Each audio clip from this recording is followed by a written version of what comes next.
이제 매 해마다 학생들과 같이 캠프의 시간들을 보내왔습니다. 올해는 코로나로 인해서 함께하는 시간들이 없었죠. 그리고 1월달, 이제 7월달, 8월달은 거의 캠프에서 이렇게 시간들을 다 보내왔었죠. 그러다 이제 올해는 그런 시간들이 이제 없었었는데, 이번에 꿈의 학교를 이제 같이 이렇게 아이들을 섬기면서 예전에 캠프에서 만났던 아이들이 새록새록 생각나는 시간들을 갖고 있습니다. 이제 같이 이렇게 이야기를 하다 보면 재밌는 부분들을 발견하게 되는데, 아이들이 자기네들이 하고 싶은 게 딱 발견이 되면 눈이 반짝반짝 빛나요. 근데 자기네들이 듣기 싫은 시간이면 고개가 숙여지고 딴청하고 왜 이렇게 길어요? 뭐 이런 이제 이야기들, 뭐 그런 이야기들을 합니다. 무엇 때문에 그럴까요? 그러니까 그 아이가 갖고 있는 마음의 생각이 그대로 표출되는 거예요. 그러니까 어른들은 좀 다릅니다. 어른들은 나름대로 자기를 좀 숨길 수 있죠.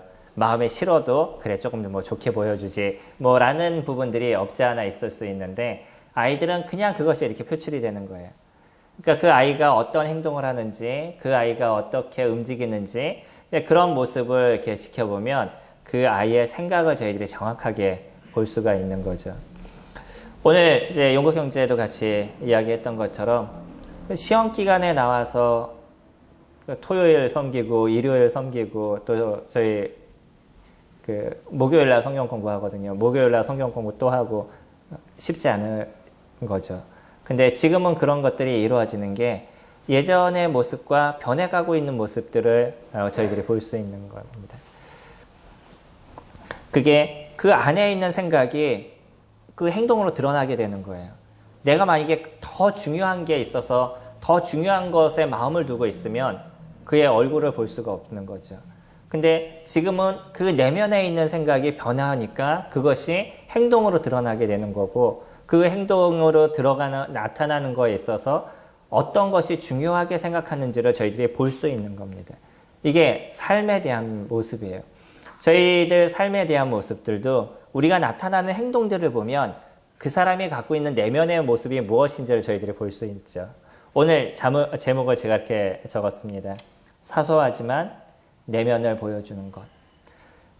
우리는 사소하게 행동하는 것 같은 일들이 상당히 많습니다. 그리고 특히 아까 말씀드린 것처럼 어른들 같은 경우는 자기를 숨기는 부분들이 없지 않아 있죠. 근데 아무리 자기를 숨겨도요, 함께 막 이렇게 같이 하는 시간들을 보면 순간순간 그 사람이 갖고 있는 실질적인 모습들이 툭툭 드러나요. 본인은 잘 몰라요. 숨겼다라고 생각하지만 막상 내 내면에 갖고 있는 생각이 다른 생각이다 보니까 이 다른 생각이 그냥 겉으로 툭툭툭툭 드러나게 되는 거예요. 이것을 이제 발견하는 사람이 있고 또 모르는 사람들도 없지 않아 있겠죠.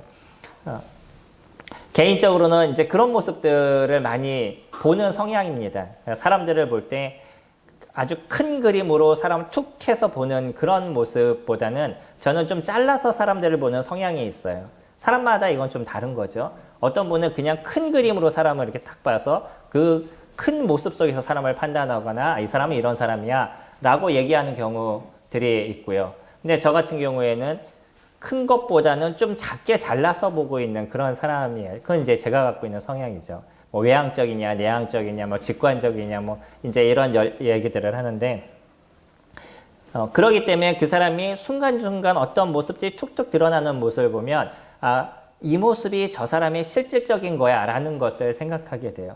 그리고 많은 시간 그 사람과 같이 시간들을 보내고 나다 보면 그런 사소하게 탁탁 드러나는 모습이 실질적인 그 사람의 모습인 것을 발견하게 되죠.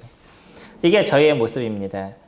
그리고 그것을 갖다가 이제 뭐라고 얘기하냐면 태도다라고 얘기를 해요.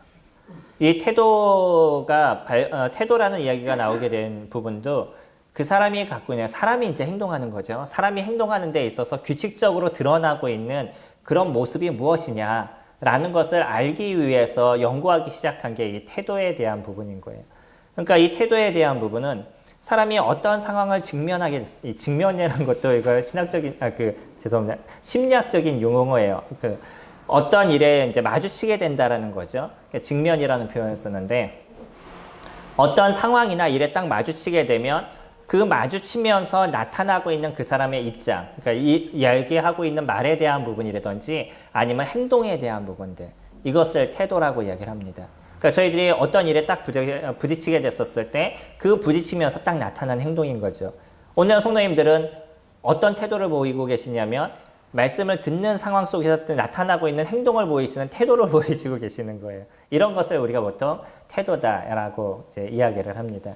그러니까 이 태도는 사람이 갖고 있는 신념에 대한 부분들을 아주 잘 보여주고 있는 하나의 모습이에요. 뭐 그 사람의 성격이라든지 뭐라든지 여러 가지들은 이제 사람들은 연구를 하는데, 그 아주 큰 범위에서 보여주는 것들이 있다 그러면 가장 작은 단위의 모습, 작은 단위에서 그 사람이 갖고 있는 신념이라고 그러든지 그 사람이 갖고 있는 생각이라든지 이런 것을 보여주는 걸 태도라고 이야기를 합니다. 그러니까 사람의 태도를 정확하게 보게 되면 그 사람이 어떤 신념과 어떤 생각을 갖고 살아가는 사람인지에 대해서 저희들이 알 수 있는 거죠. 제가 이제 자주 말씀드리는 것 중에 하나가 횡단보도로 건너세요 이렇게 말씀드리잖아요. 그럼 제가 횡단보도에 딱 써 있으면 횡단보도를 건너지 않는 사람들을 봤을 때 기본적인 저 사람이 갖고 있는 신념이 무엇인지가 정확하게 나타나게 되는 거죠. 근데 넌 더 재밌는 게 있을 때가 있어요. 뭐냐면 왜 횡단보도에서 기다리면서 신호등을 안 지키죠? 제가 그 사람들을 제일 이해하지 못할 때가 있는데, 아싸리 무단횡단을 하면 그런가 보다 그러고 마는데 횡단보도에 딱 서요. 근데 신호는 무시하고 다녀요. 왜 그럴까요? 이게 이제 사람마다 갖고 있는 자기 나름대로의 신념입니다. 그냥 그래도 나는 어디에서 걷는 거예요? 최소한 횡단보도에서 걷는 거죠. 그럼 최소한 내가 횡단보도에서 건넜기 때문에 사고가 나도 거기에 대한 보상은 받을 수가 있습니다. 신호가 틀려도. 그냥 자기 나름대로 갖고 있는 어떤 그 생각에 대한 부분인 거죠. 그렇기 때문에 이 태도는 우리에게 있어서 상당히 중요한 부분을 갖고 있고요. 내가 숨기려고 아무리 노력한다 할지라도 그것이 완전하게 숨길 수가 없는 거예요. 제가 어저께는 어떤 한 연예인의 기사를 봤습니다. 이 연예인이 예전부터 나왔을 때 모습은, 그러니까 아이돌이라고 보통 얘기하죠. 여자 아이돌인데 순진하고 말을 잘 못하고 뭐 이런 모습의 아이였었어요. 근데 어저께 나온 거 보니까 어떤 소위 얘기하는 갑질 뭐 이런 일을 했다라고 얘기를 하더라고요. 그러니까 겉으로 그냥 이렇게 보일 때는 매스컴에서 보이는 그 사람의 모습은 뭐 순진한 것 같고 깨끗한 것 같고 이렇게 보여지지만 실질적으로 그 사람이 갖고 있는 행동은 어떤 거였냐면 뒤에선 딴 일을 하고 있었던 거죠. 이제 이것이 드러나기 시작했던 거예요. 실질적인 그 사람의 태도, 그 사람의 내면에 있는 것은 다른 모습이었던 거죠. 오늘 우리가 살펴보기를 원하는 것은 우리가 드러나고 있는 태도는 어떤 거냐는 거죠. 우리가 일반적으로 생활하는 삶에서 나타나는 태도에 대한 부분들.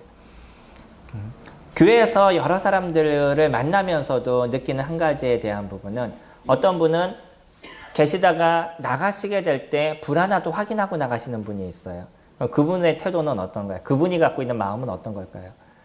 교회 정기는 아껴야 돼 라는 기본적인 생각이 있으신 거죠. 뭔가 혹시 켜있으면 일주일 내내 켜있을 수도 있으니까 그것을 이렇게 다 확인하고 나가는 건 그런 하나하나에 대해서 마음을 쓰고 있다는 거잖아요. 근데 그러지 않게 되면 그건 눈에 보이지 않습니다. 길거리 가다 휴지를 떨어뜨리는 사람들이 성도님 보이시나요? 길을 이렇게 막 가는데 어떤 사람이 휴지를 딱 떨어뜨리면 그게 눈에 딱 보이셔요? 아니면 그런 모습이 잘 안 보이셔요? 그건 사람마다 다를 겁니다. 저는 잘 보여요. 왜 이렇게 지나가다 사람들이 휴지를 버리는 게 잘 보여요? 그건 왜 그러냐면 저는 그게 싫기 때문에 그런 거죠.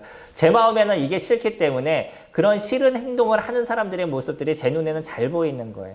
그러니까 저는 어떤 걸 잘 안 하려고 노력하냐면 길거리 가다 자그마한 휴지라도 이왕이면 버리면 쓰레기통에다 버리고 아니면 주머니에다 갖고 있고, 차 안에서도 그런 사람들이 보여집니다.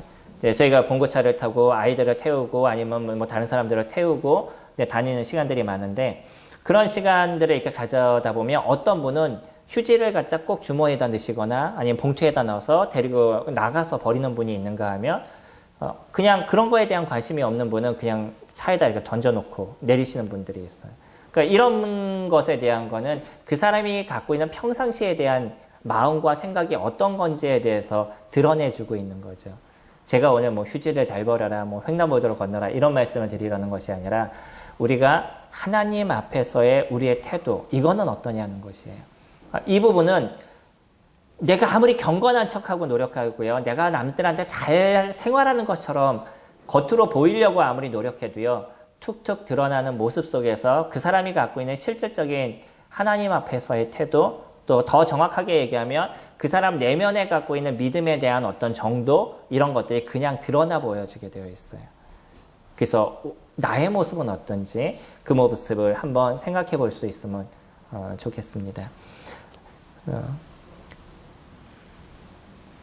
일주일을 보내시면서요, 아니면 주일을 끝나고 집에 가시면서 나는 오늘 주님 앞에 태도를 어떻게 했어? 라고 생각하는 게 많으셔요? 다른 사람이 어떤 태도를 갖고 있었어? 라고 생각하는 게 더 많으셔요? 그런 생각 해보셨어요? 집에 이렇게 가시면, 집에 가셔서 하루를 딱 정리하면서 생각하시는 시간들을 가지실 때, 조용히 뭔가 하루를 이렇게 되돌아보는 시간들을 가질 때, 다른 사람이 했던 잘못된 행동들, 아니면 좋았던 행동들, 이런 것을 더 많이 생각하셔요? 내가 거기에서 어떤 행동을 했나를 더 많이 생각하셔요? 어느 쪽이시죠? 대부분은 다른 사람에 대한 부분들을 더 많이 생각하지 않을까요?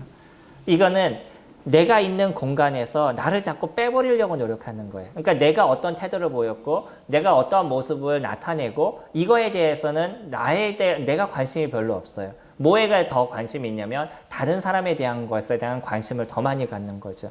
그러니까 다른 사람이 잘하고 못하는 것은 내 머릿속에 기억해도 내가 잘하고 못하는 것에 대해서 내 스스로가 생각을 하지 않는 거죠. 그렇게 되면 우리는 변화가 없습니다. 우리들의 변화는 내가 오늘 하루를 생활하고 났었을 때 그 환경 속에서 내가 어떻게 생활을 했는지, 그 환경 속에서 나는 어떤 모습을 보였는지를 내가 생각하게 되면 나의 실질적인 모습이 변해 나가는 거예요. 그리고 나를 바꿔가기 위해서 노력하는 모습들이 거기서 계속적으로 일어나게 됩니다. 근데 딴 사람에 대한 것만 내 머릿속에 더 크게 들어온다는 거는 그만큼 다른 거 보는 것, 이거에만 관심이 있는 거지 내 자신에 대한 관심이 없는 거죠. 오늘 하루 끝나고 나서 집에 돌아가시게 됐었을 때, 아니면 하루를 이제 정리하시는 마지막 잠자리에 드시기 전에 하루를 한번 쭉 돌아보시면 생각해 보셔요. 그러면서 내가 하나님 앞에서 어떤 모습을 갖고 있었는지, 하나님 앞에서 어떤 태도를 갖고 있었는지, 그런 부분에서 한번 이렇게 생각해 보시면 우리들의 어떤 삶의 그 믿음의 질이 점점 더 커져가고 있는 저희들을 발견하게 되실 겁니다. 저희 오늘 살펴볼 말씀이 예레미야 말씀입니다. 예레미야서 36장 같이 보시면요.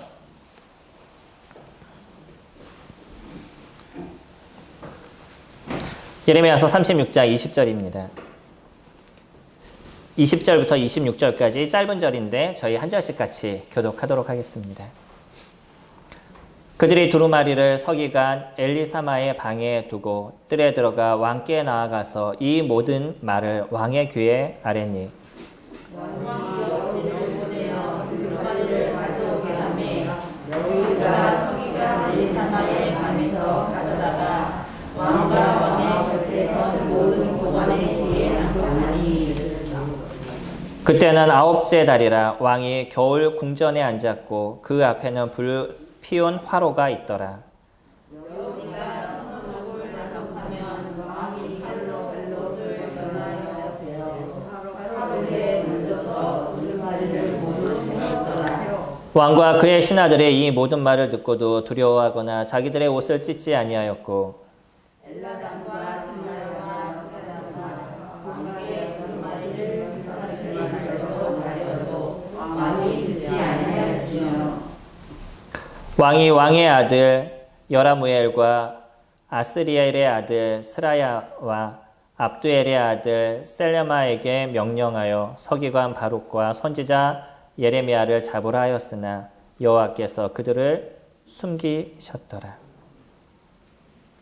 오늘 우리가 살펴보기를 원하는 부분은 이 엘리야김이 하고 있었던 그런 삶에 대한 어떤 태도의 모습입니다. 제가 어릴 때는요, 저희 누님한테 성경책을 함부로 놓으면 혼났었어요. 왜 그랬을까요? 성경책 자체는 하나의 말씀이기 때문에 소중하게 다뤄야 된다라고 어릴 때부터 배웠습니다. 주일학교 때도 마찬가지죠. 주일학교 때 아이들 같은 경우 성경 휙휙 던지는 경우들이 있잖아요. 그럴 때마다 선생님들한테 혼났죠. 성경책은 소중한 거야. 하나의 말씀이야. 소중하게 다뤄야 돼. 라는 이야기를 많이 이제 들었었습니다.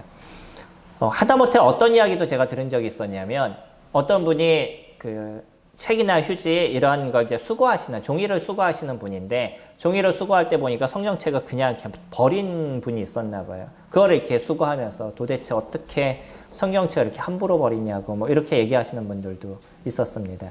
제가 그것을 들으면서 아 그래 혹시 성경책을 버리는 상황이 돼도 좀 싸서 버릴 수 있으면 좋겠다. 누군가는 이걸 갖고 좀 어려운 마음을 가질 수 있겠구나라는 생각을 했었습니다. 그래서 가급적이면 성경책을 버리는 상황이 됐었을 때 조심하려고 좀 노력을 해요. 어떤 누구는 그것이 좀 어려움이 될 수도 있다는 거죠. 성경책 자체를 놓고 보아도 우리는 그 자체를 소중하게 여겨야 된다라는 이야기를 너무나 많이 들으면서 살았어요.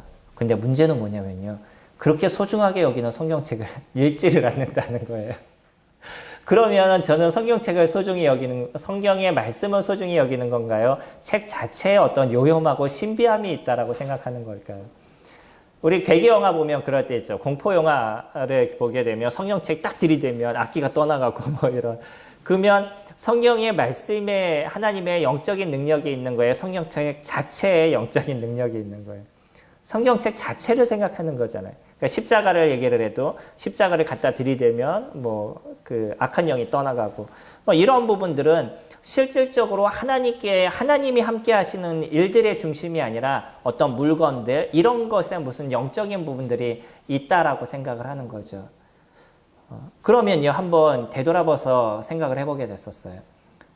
그렇게 내가 성경책을 함부로 여기는 게 그게 내가 잘못된 행동일까? 성경을 읽지 않는 게 잘못된 행동일까? 어떤 게 더 큰 행동일까요? 어떤 분은요, 성경책을 후탁집사다. 제가 가끔 그 얘기 말씀드렸던 거 기억나시나요? 한 형제님이 이제 자주 하시는 말씀인데, 후탁집사래요. 그래서 뭔가 그랬어요. 집사님이신데, 교회 딱 가면 성경책 딱 꺼내서 일주일 동안 먼지 묻었잖아요. 후 하고 탁 빠고 그리고 이제 교회를 간다는 거죠. 그리고서 일주일 동안 다시 성경 놓고 냅뒀다 일주일 뒤에 꺼내서 후 하고 탁 하고 이제 교회를 가. 그래서 후탁집사다 뭐 이렇게 얘기를 이렇게 우스갯소리를 하시는데 진짜 어떤 분들 보면 차에 꼭 성경책이 있어요. 그래서 저분은 성경을 자주 매일 보기 위해서 차 뒤에다 승용차 뒤에 성경책이 보이는 거죠. 승용차 뒤에다 성경을 놓으시는구나 라고 생각했는데 알고 보니까 일주일 내내 있는 거예요. 일요일이면 꺼내서 그거 갖고 교회 갔다가 저녁 때 되면 다시 그걸 갖고 차 뒤에다 던져놓고 그러면 그렇게 성경책을 들고 가서 예배를 드리는 그분이 더 잘못된 분이신가요? 아니면 성경책을 읽지 않는 제가 더 잘못된 사람인가요? 어떤 거죠? 우리가 조심해야 될 부분이 있습니다. 어떤 행동을 하는 부분들, 그것을 갖고 잘못됐다라고 얘기하기 이전에 그 내면에 있는 중심적인 부분들, 그 중심적인 부분들을 더 깊게 봐야 된다는 거예요. 아무리 교회를 가고요, 아무리 집사의 일들을 이뤄가고, 아무리 교회에서 일을 한다 할지라도 그가 하나님 앞에서의 실질적인 그 태도의 모습이 드러나지 않는다 그러면 그 사람을 어떻게 우리가 크리스찬이다라고 이야기할 수 있겠어요? 우리들의 내면에 대한 분은요, 겉으로 드러나게 되어져 있습니다. 그거는 우리 안에 영이 있을 때만이 나타나는 것이에요. 우리 안에 성령이 함께 하시고 하나님의 영이 우리를 붙잡는 인생을 살지 않으면 하나님의 말씀처럼 우리에게 지루하게 느껴지는 게 없어요. 그래서 오죽하면 그러겠어요. 어떤 얘기 할 때마다 너 나에게 설교하지 마 이런 얘기 하잖아요. 설교가 얼마나 지루하다라고 사람들이 느껴지면 나한테 설교하지 마 이렇게 얘기한단 말이에요. 그러니까 지루하다는 표현인 거죠. 왜 말씀이 지루해요? 성령님들 지루하실 때 있죠. 제가 거기에 대해서 책임감이 있는 사람이기 때문에 뭐라고 말씀을 못 드리겠지만 설교가 지루할 때가 있어요. 근데 많은 사람, 그게 뭐 어쩌다 그런 건 상관없어요. 매주마다 설교 말씀이 지루해요. 그럼 무엇이 문제죠? 전하는 사람이 문제일까요? 듣는 사람이 문제일까요? 왜냐하면 들을 때 그 말씀에 대해서 이해도 되지 않고요. 그것이 나하고 상관이 없다라고 생각하고 나와 아무 문제가 없다라고 생각하니까, 나와 관계가 없다라고 생각하니까 지루할 수밖에 없고 답답할 수밖에 없고 졸려올 수밖에 없는 거죠. 그러지 않겠어요? 사람이 졸려온 거는 몇 가지 이유가 있습니다. 육체적인 힘들어서 졸리는 부분들이 있고요. 또 하나의 문제는 뭐냐면 내가 관심이 없기 때문에 졸리는 거예요. 나하고 전혀 상관없는 얘기를 해봐요. 아무리 귀하고 좋고 놀라운 이야기를 할지라도 나하고 전혀 상관없는 얘기를 하고 나하고 아무런 문제가 없는 얘기를 들으면 1시간 동안 앉아서 듣는 거 너무 힘듭니다. 그거는 누구나 마찬가지인 거예요. 당연히 어떻게 했어요? 졸릴 수밖에 없는 거죠. 우리 영과 관련된 겁니다. 내 안에 있는 영이 하나님의 말씀을 갈구하고 내 안에 있는 영이 하나님의 말씀을 내가 찾는 그런 마음의 중심을 갖고 있다 그러면 소위 얘기해서 개떡같이 얘기해도요. 찰떡같이 알아듣게 되는 거예요. 근데 물론 그렇겠죠. 제가 이 자리에 서면 성경 말씀을, 하나님 말씀을 전한다라고 얘기하면서 하나님 말씀과 상관없는 그 성경 말씀 한 구절 딱 읽어놓고 나머지는 다른 얘기 다 한다. 이거는 문제가 있겠죠. 그게 아니라 오늘 우리가 봤던 성경의 말씀의 중심을 갖고 이야기함에도 불구하고 혹 그것을 조금 지루하게 얘기한다 할지라도 그 말씀의 중심을 내가 기억하는 시간들을 가지면 어떻게 거기에서 매주마다 그 이야기를 들으면서 졸거나 어떻게 매주마다 그 얘기를 들으면서 딴 생각을 할 수 있겠냐는 거예요. 이건 영과 관련된 겁니다. 내 안에 있는 영이 하나님의 말씀을 찾아가는 인생을 내가 살아가면 오늘의 말씀 속에서 하나님 나에게 주시는 것이 무엇인지에 대해서 생각하는 시간들을 가져가게 되는 거죠. 오늘 봤던 여호와김의 모습을 저희들은 생각해 봐야 됩니다. 여호와김이 어떤 일을 했어요? 여호와김이 했던 모습을 한번 생각해 보셔요.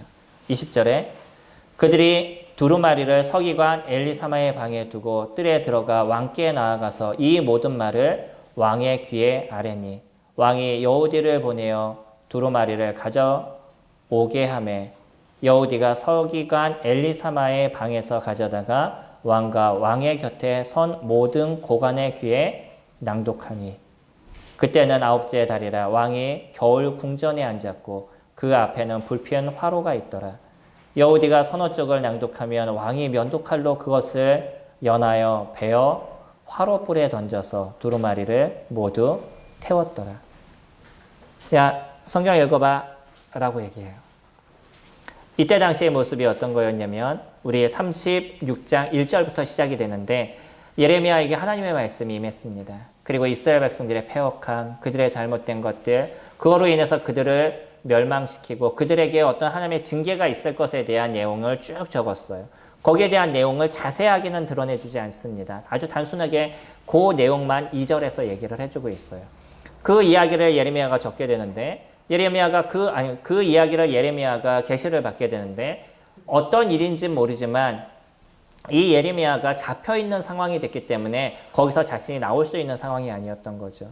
그래서 바룩을 불러서 바룩에게 하나님께서 이렇게 얘기하신다. 너는 나가서 사람들에게 금식을 선포하고 이 하나님의 말씀을 하나님의 성전 앞에서 낭독하라 라고 얘기를 해요. 바룩이 그것을 적어다가 성전 앞에서 그것을 낭독했어요. 그때 서기관이었던 사람들이 그 메시지를 들었습니다. 그리고 너무나 놀랍고 두려운 마음을 그들이 가져가게 돼요. 그러면서 바룩에게 뭐라고 얘기하냐면 너 이것을 어떻게 들었니? 라고 물어봐요. 그러니까 바룩이 예레미야가 나에게 이것을 얘기해서 하나님의 계시로 저희들에게 주신 거라고 말했습니다. 제가 그것을 받아 썼습니다. 라고 얘기하니까 이 엘리사마가 너는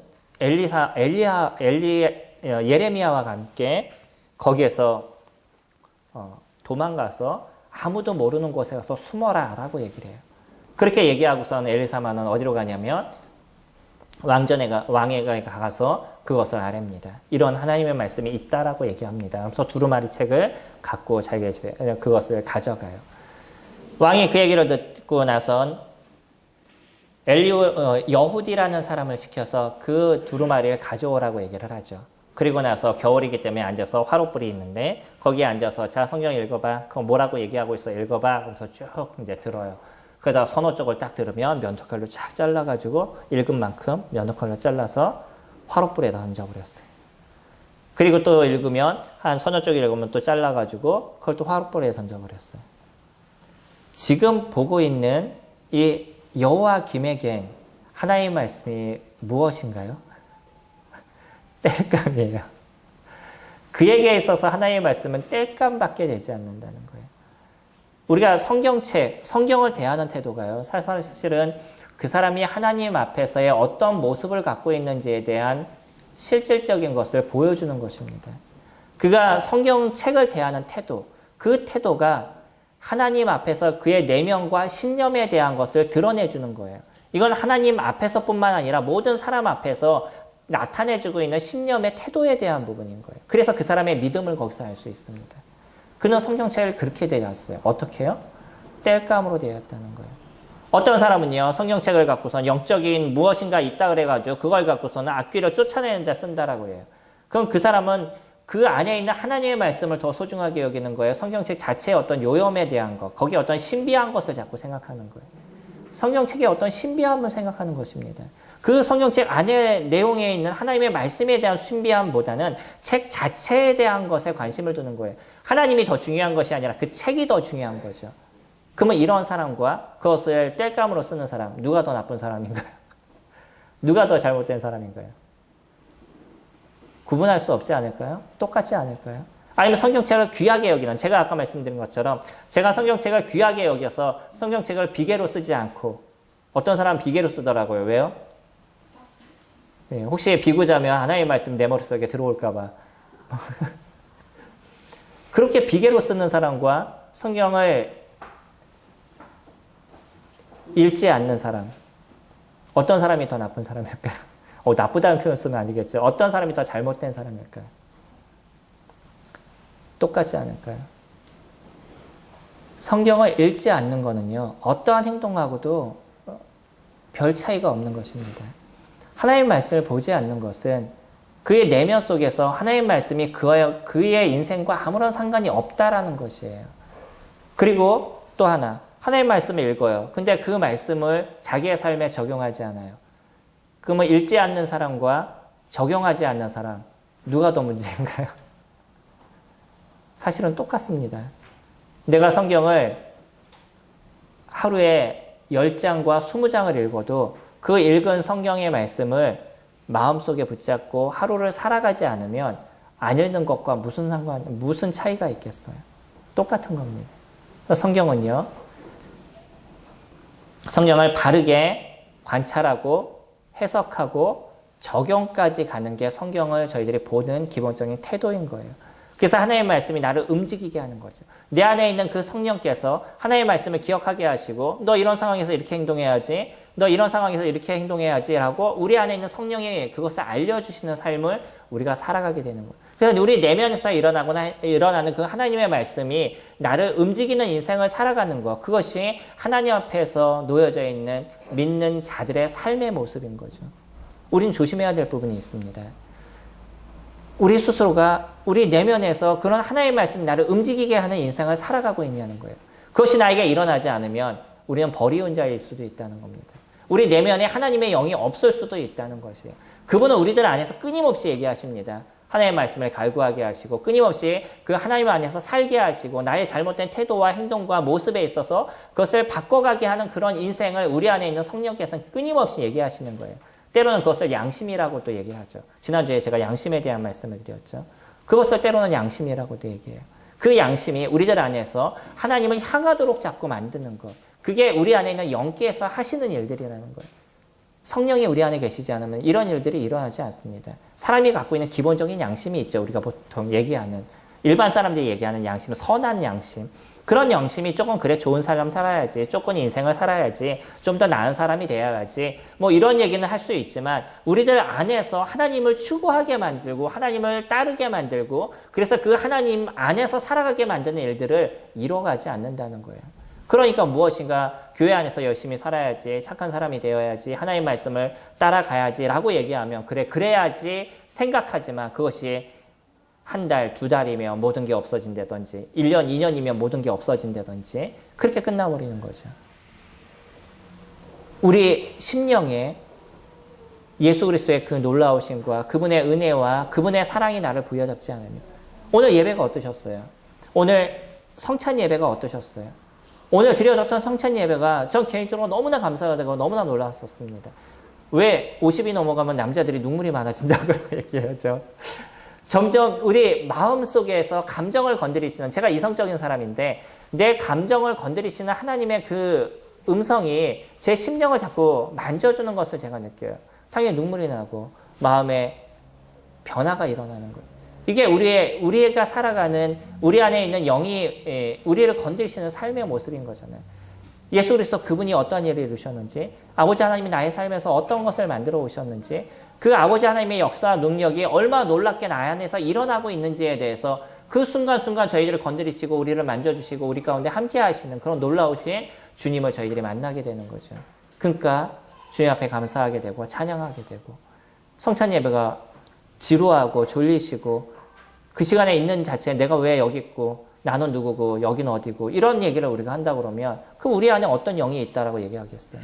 뿐만 아니라 우리가 말씀 예배에 똑같은 시간들을 같이 가져가면서 그 시간 속에서 하나님 나에게 말씀하심에 대한 것을 내가 아무런 감정 없이 듣는다 그러면 나는 누구겠어요? 첫 번째, 우리는 태도에 대한 얘기를 했었을 때 성경책을 대하는 태도, 그거는 그 사람이 갖고 있는 믿음을 정확하게 보여준다는 거예요. 두 번째, 24절. 왕과 그의 신하들이 이 모든 말을 듣고도 두려워하거나 자기들의 옷을 찢지 아니하였고, 엘라단과 들라야와 그마랴가 왕께 두루마리를 불사르지 말도록 아뢰어도 왕이 듣지 아니하였으며, 이들은 서기관이었습니다. 그들은 하나님을 두려워했었어요.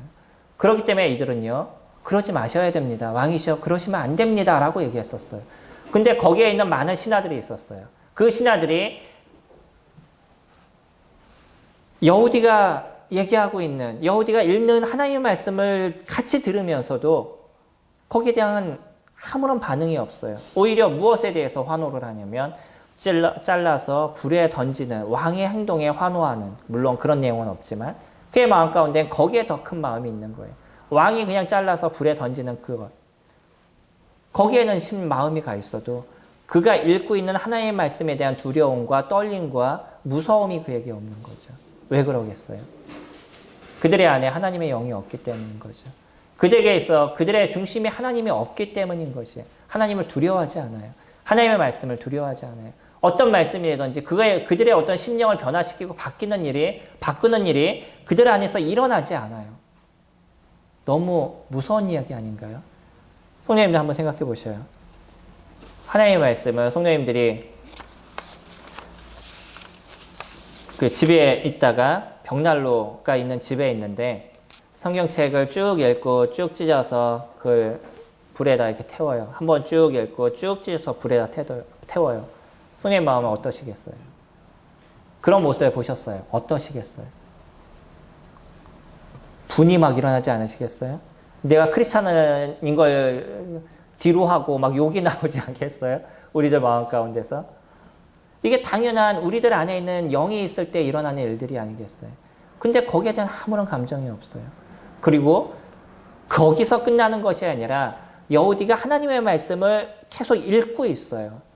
근데 거기에 대한 감정의 표시가 아무것도 없다는 거예요. 얼마나 무서운 일들인 거죠. 우리가 하나님의 말씀을 같이 나누는 시간들 같습니다. 지금은 우리가 하나님의 말씀을 듣는 말씀 예배에 대한 시간인 거예요. 하나님께서 우리 가운데 무슨 얘기를 하시는지, 하나님 우리들의 삶에 어떤 것을 말씀하시는지, 특히 이 성남 북부라는 곳에서 하나님께서 우리 가운데 하실 말씀을 우리가 같이 듣고 생각하고 고민하는 시간들을 이 말씀 예배 시간에 같이 갖는 거예요. 근데 이 말씀 예배 시간에 나에게 있어서는 처음부터 끝까지 매주마다 나는 졸려요. 그 이 말씀 예배 시간에 나는 이 시간이 너무 힘드니까 때로는 핸드폰을 해요. 때로는 인터넷을 해요. 시작부터 끝까지 딴 생각만 하다 끝나요. 그것이 우리들 가운데 계속적으로 반복이 된다면, 물론 가끔 그럴 수 있겠죠. 우리가 육체적으로 힘드니까 졸 때도 있을 수 있고, 때로는 너무 마음이 어렵다 보니까 딴 생각 속에 빠질 때도 있고, 뭐 없지 않아 그럴 때가 있겠죠. 근데 계속적으로 반복이 돼요. 물론 마음에 뭔가 좀 안 좋기는 한데 그것이 그렇게 큰 문제가 되지 않아요. 그럼 어떻게 그 안에 하나님의 영이 있다라고 우리가 얘기할 수 있겠어요? 태도는요, 그 사람의 신념을 얘기해 주는 겁니다. 그 사람의 내면을 보여주는 거예요.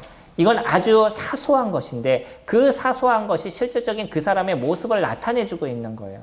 그렇기 때문에 우리가 어떤 행동을 할 때 나를 살펴보셔야 돼요. 내가 어떤 상황 속, 어떤 문제가 부딪히게 됐었을 때 그런 문제 속에서 내가 어떤 태도를 보여주고 있냐는 거예요. 그런 태도를 내가 정확하게 보게 되면 나의 모습을 알 수 있는 거예요. 그 나의 생각을 알 수 있는 거고 내가 어떻게 행동하고 있는지에 대해 실질적인 것을 거기서 볼 수 있는 거예요. 태도는 중요한 것입니다. 이것을 살펴보셔야 돼요. 그것을 생각해 보셔야 돼요. 그리고 만약에 내가 거기에서 뭔가 잘못된 모습을 가지고 있었고 내가 뭔가 아닌 행동을 하고 있었다면 그것을 바꿔가셔야 되는 거죠. 그러나 내 안에 성령이 없으면요, 그건 노력으로 해결되지 않는다는 거예요. 어떻게 하셔야 되냐면 하나님의 말씀으로 다시 돌아가셔서 주님의 복음의 말씀에 그 놀라우심이 무엇인지를 다시 한번 살피시고 내가 진짜 그 하나님의 성령의 역사가 나에게 이루어졌는지, 예수 그리스도의 그 놀라우심, 나를 위해서 죽으신 그리스도의 그 놀라우심의 피값이 나에게 놓여져 있는지, 그래서 내 안에 피의 흔적이 있는지, 그래서 그리스도 그분이 나에게 왕이 되시고 그리스도 그분에 대한 소망과 그분에 대한 그 크심과 놀라우심이 나를 휘어잡는 인생을 내가 다시 살아가고 있는지에 대해서 다시 살펴보셔야 되는 거예요. 그리고 그것이 나에게 확실하게 이루어졌다면 그분을 의지함으로 인해서 내가 발걸음을 하나씩 바꿔가는, 태도를 하나씩 바꿔가는 모습들을 만들어가야 되는 거죠. 그 속에서 우리들의 변화의 모습이 일어나게 되는 거예요. 엘리야김은요, 특별한 은혜를 입은 사람입니다. 원래는 그의 동생이 왕이었었어요.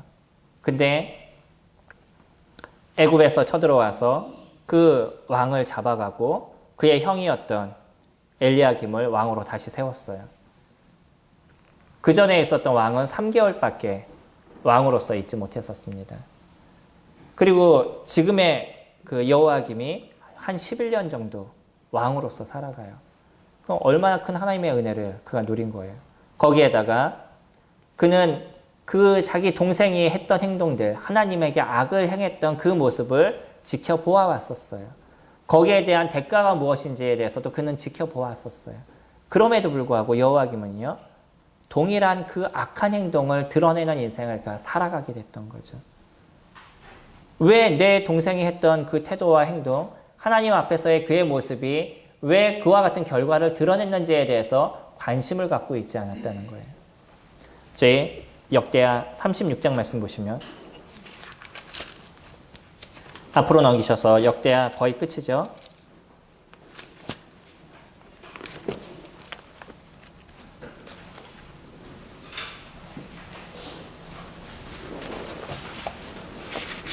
(36장) 말씀 보시면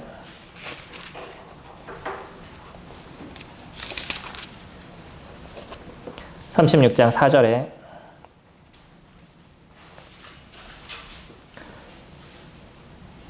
(36장 4절입니다) 애굽 왕 느고가 또 그의 형제 엘리야김을 세워 유다와 예루살렘 왕으로 삼고 그의 이름을 고쳐 여호야김이라 하고 그의 형제 여호아하스를 애굽으로 잡아갔더라.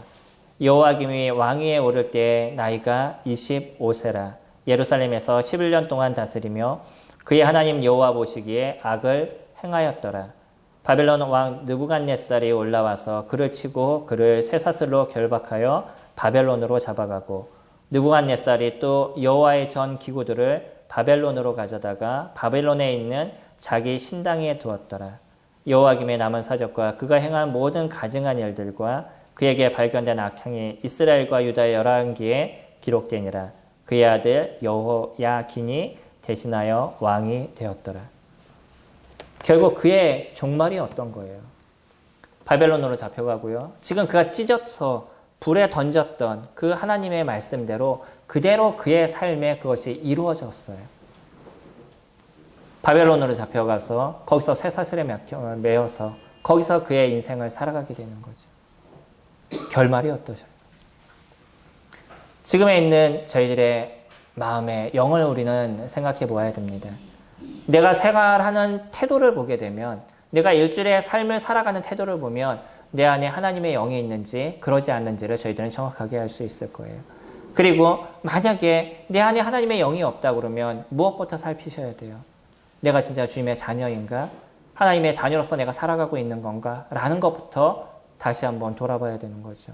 그리고 일주일을 살아가는 데 있어서 내가 하나님의 말씀을 두려워하지 않는 그런 삶을 내가 살아가고 있다면 다시금 말씀 앞에 깊이 앉을 수 있는, 예수 그리스도 그분의 그 보혈 앞에 깊이 앉을 수 있는 저희들의 모습들이 되어가야 되는 거죠. 그리고 나의 태도를 바꿔가셔야 되는 겁니다.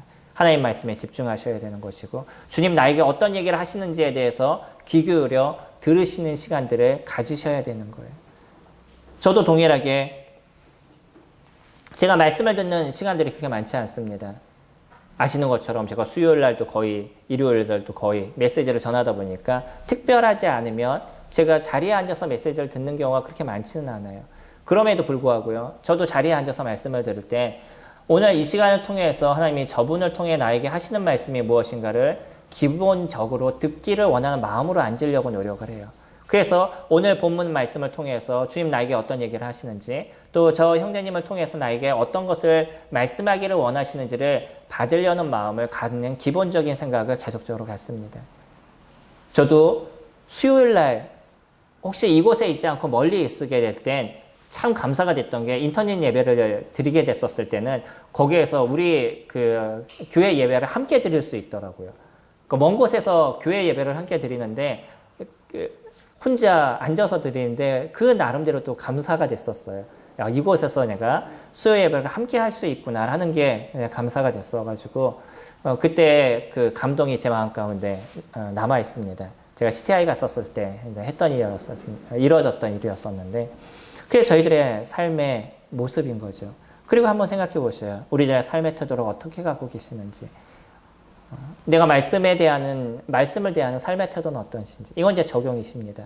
일주일을 지내시면서 내 삶의 태도를 생각해 보세요. 내가 하나님의 말씀을 대하는 삶의 태도는 어떤 건지, 또 하나님께 이야기하려는 기도는 우리가 하나님 앞에 말씀을 드리는 거잖아요. 하나님께 드리는 그 기도의 태도는 나는 어떻게 갖고 있는지, 또 우리에게 주어진 물질을 주님 앞에 드리는 그 연보의 태도는 내가 어떻게 갖고 있는지. 이 모든 건요, 다 우리들의 삶에서 주님을 기억하면서 드러나는 모습인 거예요. 연보에 대해서 말씀을 드릴 때는 좀 두려움에 대한 부분이 있죠. 가뜩이나 지금 코로나의 시대에 연보에 대한 얘기하기가 쉽지가 않은 부분도 있습니다. 그러나요, 저도 개인적으로 제가 자신 있게 말씀드릴 수 있는 그 하나는, 저도 개인적으로 힘들어지는 상황이 되죠. 저도 많은 게 힘든 부분들이 될 수밖에 없습니다. 근데 그 힘들어지는 상황 속에서도 놓치지 않는 건, 기본적으로 주님 앞에 드려졌던 것에 대해서 그것을 끊거나 그것을 줄이거나 그런 삶을 살지 않는다는 거예요.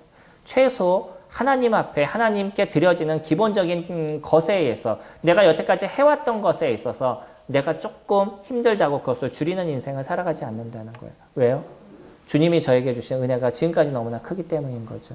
그래서 주님 앞에 드려지는 태도는 기본적으로 가져가고 있는 거예요. 이게 우리들의 삶에 대한 부분인 거잖아요. 우리 성도님들이 이루어가는 삶에 대한 부분들. 그것을 우리가 하나씩 생각해보고, 이제 지금에서부터 조금 더 변해가고 바뀌어가는 저희들의 인생의 모습들이 되어져 간다 그러면, 나도 모르게 내 삶의 태도가, 하나님 앞에서 세워져 있는 삶의 태도가 다른 사람들이 옆에서 지켜보게 될 때, 저 사람의 모습이 점점 변해가고 있네, 저 사람의 모습이 참된 그리스도의 삶을 살아가고 있네 라는 모습으로 만들어져 가게 되겠죠. 엘리야김은요, 제가 말씀을 쭉 읽으면서 어떻게 이럴까라는 생각을 너무 아주 강하게 가졌습니다. 이 사람은 이것뿐만 아니라요, 많은 부분에 있어서 악행을 저지른 사람이었었어요. 사람도 많이 죽였었고. 근데 그 많은 사람을 죽였던 것, 아니면 하나님 앞에 악을 행했던 여러 가지들, 이런 것보다 제 눈을 사로잡았던 그 행동은 오늘의 이 말씀에 대한 부분입니다. 그가 하나님의 말씀을 대하는 태도, 그게 어떤 거였냐는 거죠. 그러면서 저의 삶을 다시 돌아보게 되고, 우리 성도님들과 함께 내가 갖고 있는 삶의 태도, 하나님 앞에서의 내가 삶에 대한 신념, 모습들, 이런 것이 무엇인지를 함께 나누려는 그런 마음이 있었습니다. 오늘 제 성찬 예배 때 함께 읽었던 말씀, 예레미야서 22장 말씀 앞으로 넘겨서 한 절 보고 마치도록 하겠습니다.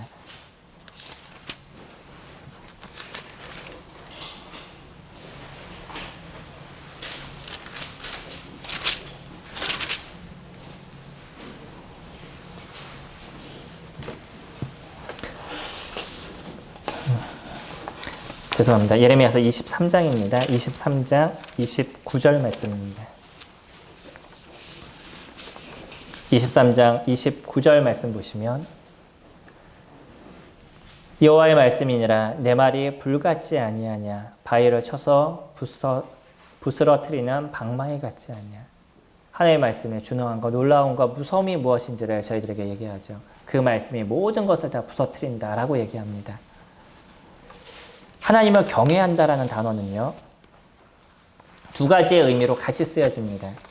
똑같은 단어를 어디에서는 경외라는 표현을 쓰고요, 어디에서는 두려움이라는 표현을 써요.